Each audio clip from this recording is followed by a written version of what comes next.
Recently, I witnessed a pretty interesting exchange of ideas. Somebody, and no, it wasn't me, stated that there simply aren't any gods. That wasn't the interesting part, obviously, but someone else replied to them and said something along the lines of, well, I guess that settles it. So much for all those people who spent lifetimes pondering the question of whether God exists. You've finally figured it out.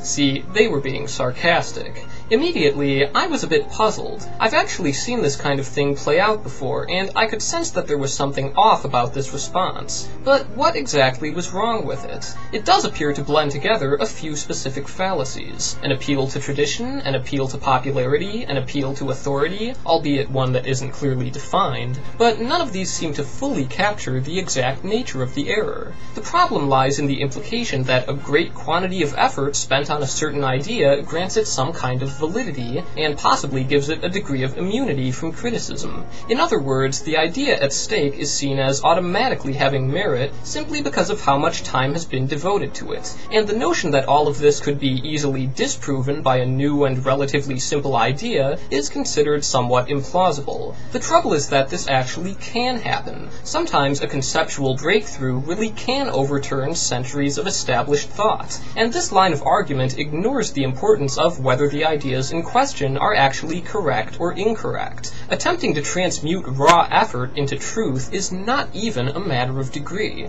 It never works. Even if millions of people devote their lives to the alleged study of beings that turn out to be fictional, that effort does absolutely nothing to elevate them to the level of reality. The proliferation of a particular field of study is not sufficient to compensate for the fact that this field is based on fundamentally incorrect assumptions. It just isn't a defense. Effort alone is meaningless if it leads to the wrong conclusions. And this cuts both ways. In fact, it cuts every which way, like a giant grenade full of swords. Practitioners of phrenology don't get to object that they've spent a lot of time measuring people's heads. They're still wrong. And if tomorrow it were discovered that at least one god actually does exist, it would be utterly pointless to say, excuse me, do you know how much work Richard Dawkins put into the God delusion? It seems like one of the sources of this attitude is the idea that there's some kind of inherent fairness to things. We like to think that the effort we make should correspond to some meaningful payoff. It has to have some significance, and the idea that this could all be invalidated on the basis of nothing more than something someone realized in just a few minutes is almost offensive to us. We don't like to be confronted with the reality that lots of people really have wasted their lives on false ideas. It goes against our concept of what's right and just. But this feeling of indignation is simply misplaced. It's totally irrelevant to the truth, and really quite inappropriate given the circumstances. If you are wrong about something, then there's no point in clinging to what you were wrong on out of some sense of honor or personal standing. You've already spent enough time being wrong.